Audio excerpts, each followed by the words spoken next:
మీ అందరికీ తెలిసిన విషయమే చెప్తున్నా, 2 ఆల్ఫాస్ కెనాట్ బి టుగెదర్ అని ఉంటారు కదంటే, alpha men and alpha female.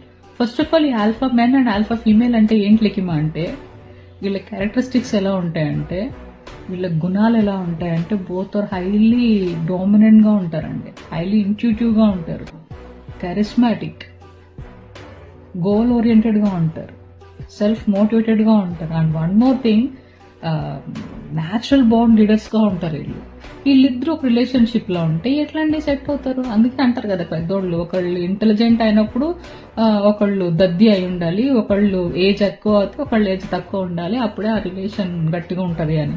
మళ్ళీ ఇక్కడ both alpha men alpha female in relationship లో ఉన్నాడు, ఎలా సెట్ అవుతుందండి? సెట్ అవ్వదు. కాబట్టి క్లాసెస్ లోనే ముగిసి బ్రేకప్ అవుతుంది. ఒక్కవేళ 2 ఆల్ఫాస్ ఉండాలి, కలిసి ఉండాలి అంటే ఒక్కొక్కసారి